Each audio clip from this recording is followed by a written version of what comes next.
tonight, we start off by taking a look at Auburn University's COVID numbers before moving on to find out what construction is happening around the Auburn-Opelika area.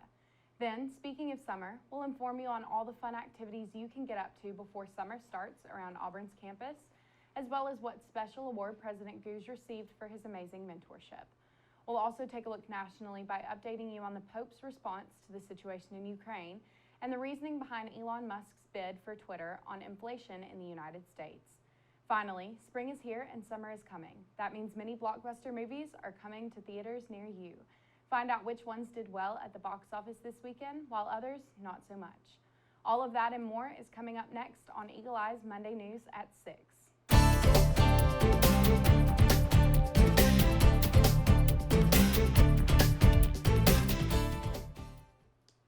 Good evening and welcome to Eagle Eye News at 6. I'm Kelis McGhee. And I'm Sydney Babb. The Auburn University COVID Resource Center has reported 6 new positive COVID cases for the week of April 4th through the 10th. This number is 4 cases less than the previous week's number of 10 cases and shows a slight downtick in the number of positive cases since the lift of the mask mandate on Auburn's campus. These numbers continue to be significantly less than the reported numbers from the beginning of this semester and continue alongside the lines of the consistent downward trend we have seen this semester. The center has also reported that out of 105 on-campus administered tests, only 2 came back with a positive result. That's a 2% positivity rate, which is a slight increase from the previous week's 0.8% as well. The East Alabama Medical Center has seen a greater number of hospitalizations and ventilator usage since the start of the new semester that has steadily declined throughout these past few months. The center itself continues to reside in visitation level red, according to its last official report on January 26th. You can stay updated on Auburn's COVID situation by visiting the Auburn COVID Resource Center website. Speaking of COVID, kids 5 to 11 may soon be eligible for a COVID-19 booster shot. Pfizer and BioNTech plan to submit for emergency use authorization after the companies say results from a study reveal a third vaccine dose in that age group shows high immune response. Mandy Gaither has more on the findings and timeline for seeking authorization. In just released data, Pfizer and BioNTech say kids 5 to 11 who took part in a clinical trial testing a third dose of COVID-19 vaccine had a 36-fold increase in antibodies against Omicron at least 6 months after their second shot. The companies say the boosters were well tolerated with no new safety signals and plan to request FDA authorization in the coming days. People 12 and older, to be up to date on your vaccines would include a booster. That hasn't been the case for 5 to 11-year-olds because there is no authorized booster yet for that age group. This may change that. During the Omicron surge, studies from New York and the CDC found the effectiveness of Pfizer's vaccine in this age group fell from 68% to about 12% against COVID-19 infection, but 2 doses still protected against severe illness leading to hospitalization. If somebody is high risk, in particular in this age group, has some pre-existing condition and there's a lot of concern, then I think that this is going to be something that is going to be really important. In the U.S., new COVID-19 cases are trending up in about half of states, but hospitalizations are still near the lowest on record despite an uptick in some Northeast states, leading some places to relax restrictions. But top U.S. health officials say remaining vigilant is still key. In that respect, you wouldn't call it a crisis, but you don't want to forget about it because we know what variants can do. For Health Minute, I'm Mandy Gaither. Here's a perfect activity for all families to kick off a fun summer. This year's 28th annual fishing rodeo will take place May 14th from 7 to 11 a.m. The event will be located at Auburn Technology Park South. This event requires registration, which will begin Monday, May 2nd at 8 a.m., and registration will also be taken at the event at 7 a.m. The cost of registration is $5 per child. The fishing rodeo is being hosted by Evans Realty, who will be giving a free fishing rod to the first 175 kids. Auburn Parks and Recreation will supply the bait, and each child can bring home 5 fish. Along with fishing, door prizes will also be given to participants, and prizes will be given to the biggest and smallest fish caught in each age category. The registration link can be found at auburnalabama.org/parks/program/fishing-rodeo. For more information about this event, visit auburnalabama.org/parks. Beginning Tuesday, April the 12th, the Denny's Park Playground was closed temporarily during the installment of new playground equipment. Additionally, construction to expand the Denny's parking lot began on Thursday, April the 14th. The park remains open during this construction period with restrooms open to the public. As construction occurs, there will be times that the pavilion is unusable while large playground equipment is put in place. Parkgoers are asked to be aware of large trucks and equipment entering and leaving the park. For more information about the construction occurring in Denny's Park, call 334-501-2930. When we return from this short break, we'll give you an insight on all the fun activities that you can get up to before the year ends right here on Auburn's campus. Then, have you always wanted to attend the Sundance Film Festival? Well, we have just the cure.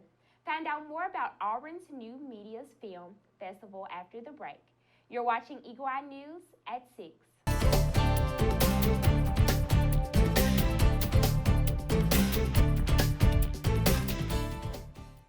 Now we turn to Coleman Turnipseed, the Auburn SGA Vice President, for our weekly update on the Student Senate. Let's take a look. Hi everyone, my name is Coleman Turnipseed and I'm the Vice President of SGA. Within the Student Senate this week, we have our Director and Assistant Director confirmations for the SGA Cabinet. We only have 2 Senate meetings left of the semester, and I have to say I'm proud of the work that my senators have done so far with researching and drafting legislation, so we should have a very exciting and impactful Senate coming in the fall. Furthermore, we have our applications out now for the President, Vice President, and Senator for the College of Education. You can find these qualifications, requirements, and application for these positions out now on AU Involve. They will be open until Friday at 4:45.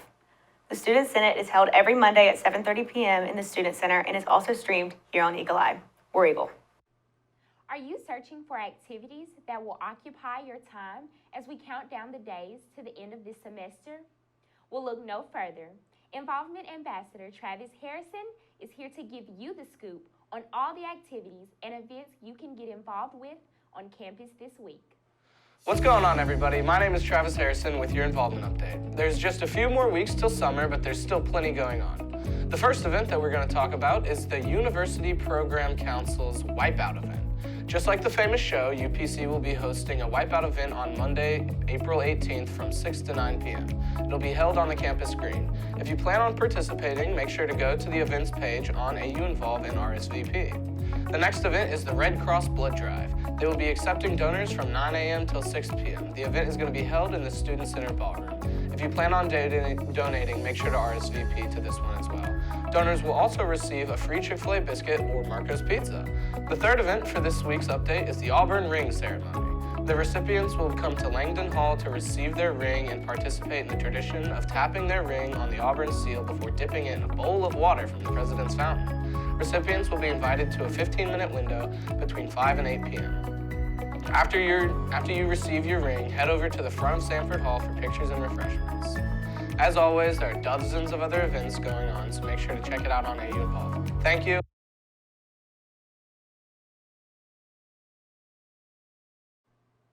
Speaking of getting involved, on Saturday, April 23rd at 6 p.m. in Foy Hall Auditorium, the Auburn New Media Club will be hosting the Auburn Indie Film Festival. The Auburn Indie Film Festival is designed to highlight the creativity, innovation, and storytelling of student filmmakers on Auburn's campus. This event is free and open to the public. Submissions for filmmakers were due by April 15th at 11:59 p.m., with participants required to be enrolled in an accredited college or university and submissions no longer than 7 minutes in length. This event will be free and open to the public. For more information about the Auburn Indie Film Festival, visit ocm.auburn.edu and search Auburn New Media Club. It seems the SEC isn't just about sports competitions anymore. For the second year, Auburn University is taking on rival universities in the SEC food fight. Auburn University's campus food pantry will be raising funds, food, and hygiene items and awareness of the need on college campuses. The SEC Food Fight was created to assist campus food pantries with their donations as there is an increase in need across the community. The Auburn family is welcome to support in the cause until April 21st to fight against food insecurity. Auburn's food pantry has been on campus since 2011 and has recently been relocated to Lupton Hall. Auburn University won the competition in 2021 and wants to remain the reigning champions in the SEC food fight. To send donations, you can visit the link alumuiq.auburn.edu/giving/to/food fight. All food and hygiene items can also be dropped off at the Auburn Cares office in the Melton Student Center.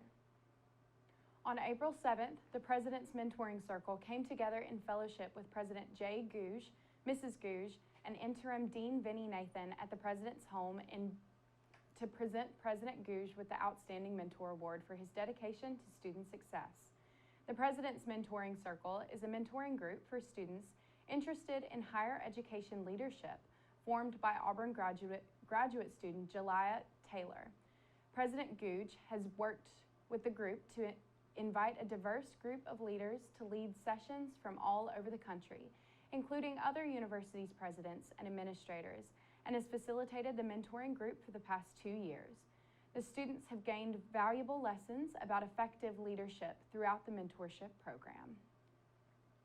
When we come back, we'll talk about what statement the Pope made about the war in Ukraine, as well as update you on what's happening in the aftermath of a subway shooting that took place last week in New York City. You're watching Eagle Eye TV, Auburn's news leader.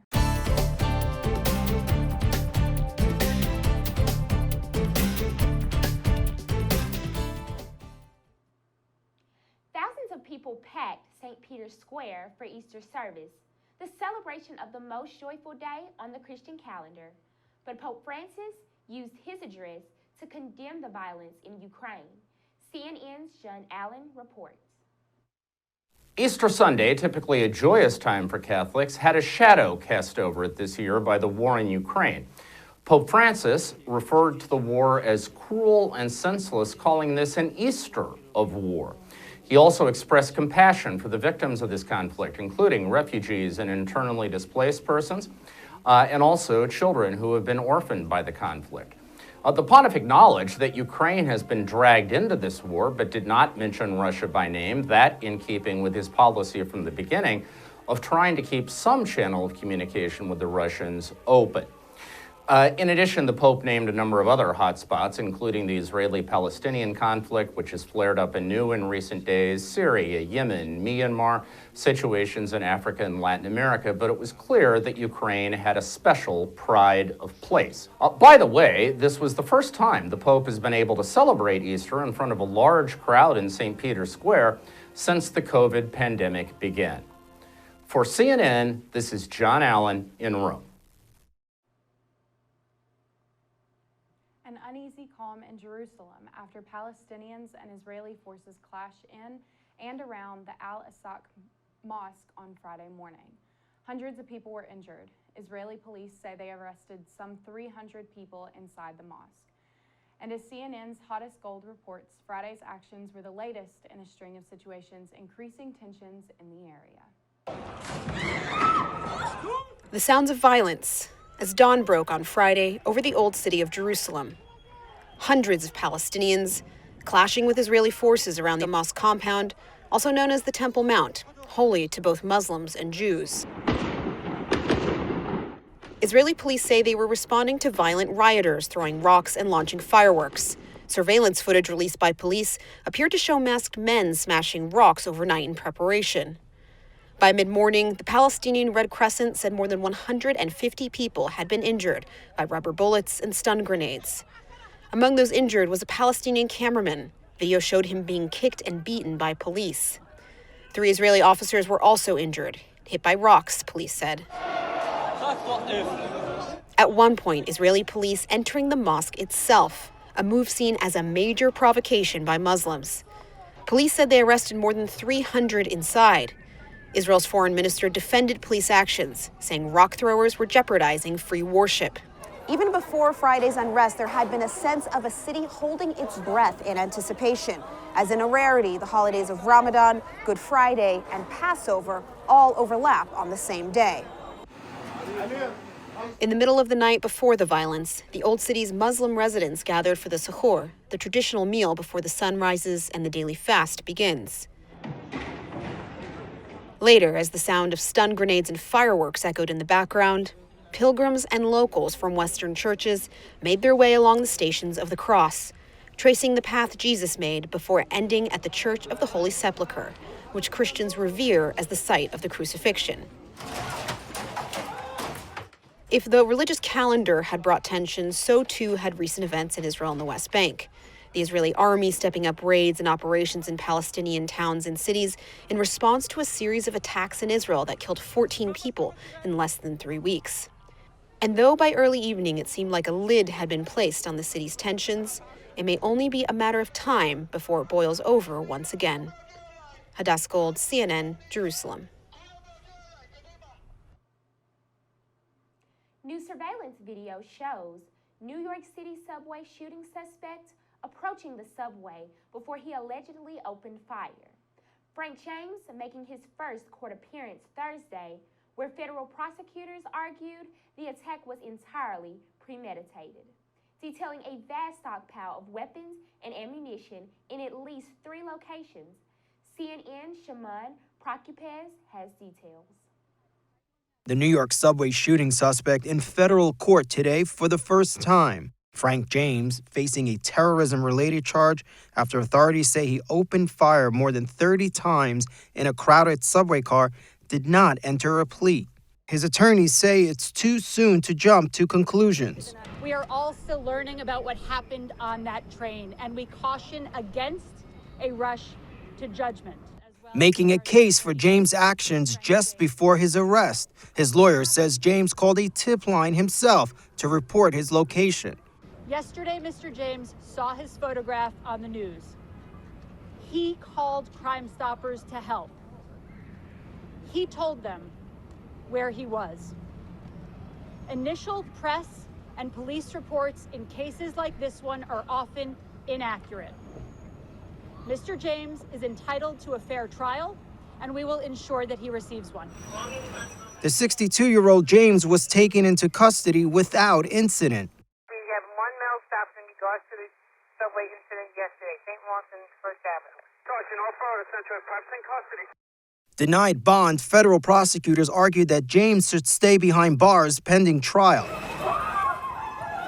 saying Tuesday's attack, where 10 people were shot and a dozen others were injured, was premeditated by James.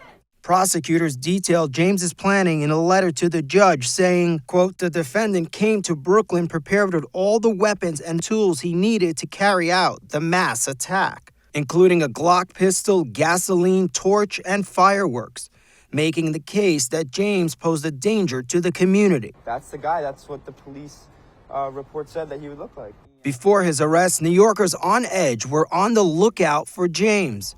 One student on a photography field trip reported seeing him on Canal Street Wednesday morning. I was just looking for things to shoot on the street, graffiti, anything. And then I suddenly saw him. The motive in Tuesday's attack remains unknown. We need to see more mass shootings. As investigators continue to look through evidence, including James's social media rants, to determine if it may explain why he carried out the attack. Twitter shareholders have a lot to think about right now, and so does the company's board. The richest person in the world says he wants to take over the social media giant. As Amy Kiley reports, Elon Musk says his bid is about more than just money. Twitter's board is considering an offer it might not be able to refuse. Elon Musk says he wants to take over the company for the sake of humanity. Having a public platform that is maximally trusted and broadly inclusive is extremely important to the future of civilization. The man behind Tesla and SpaceX appears to have both a carrot and a stick. He already owns about 9% of Twitter. He's offering to buy the rest of the company's shares at a double-digit premium. Now, here's that stick. When Musk announced his stake in Twitter, the share price went up. He's hinting he'll sell those shares if he doesn't get what he wants. We have some shareholders who benefited from the high price of the shares, seeing the value of their portfolio or their shares going down. They're going to go after the board members. Why did you say no to him? He also could just buy all the shares if investors were willing to sell. But Musk says his takeover attempt isn't about money. I do think that we want to be just very reluctant to delete things. He doesn't like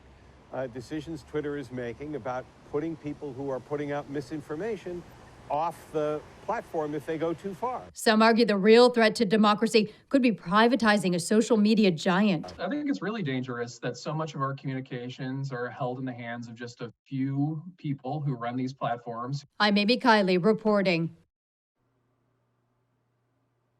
When we return, we'll take a look at what National Day is being celebrated. Then spring has sprung and summer is coming. Find out after the break what summer blockbusters are out that you won't want to miss. Stay tuned.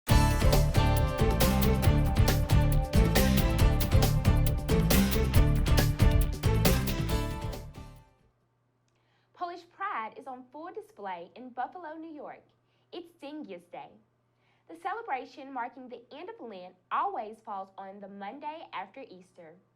Tens of thousands of people flock to the historic Polonia district in Buffalo to commemorate the start of spring. It's the 16th year for the event. It started back in 2007 with 500 people, and now it's become a tradition for many. Some years even had turnouts of 70,000 people. People dress in red and white, eat pierogies, and dance to polka music. After a trimmed-down event in 2021, this year is a full-scale party. The latest Harry Potter prequel hit theaters this weekend. How much magic did it bring to the box office? David Daniel has early estimates for the top 5 films. Hope is not a tactic. Father Stu debuted in 5th place, beginning its run with $5.7 million. Everything, Everywhere, All at Once moved up to number 4 on ticket sales of $6.2 million. The Lost City held steady in 3rd place, earning $6.5 million. Sonic the Hedgehog 2 fell to 2nd, but $30 million gave the sequel a 10-day total of $120 million. Wait. A less than fantastic debut for Fantastic Beasts: The Secrets of Dumbledore, which opened with a franchise low $43 million. In Hollywood, I'm David Daniel. Meet our new pet of the week, Mel. This gorgeous kitty loves to sit and chat with you about anything and everything under the sun, and is always up for a quick scratch behind the ears. She enjoys a lot of the finer things in life, such as fresh cans of tuna, comfy beds, and the best toys around. Mel is 1 year old, spayed, vaccinated, and microchipped. She's FIV negative, and her adoption fee is $125. Apply online for her today. We're out of time, but for more Auburn news, head over to our website, eagleeyeauburn.com, and check out our social media pages. I'm Kelis McGhee. And I'm Sydney Babb. Thank you for watching, and War Eagle.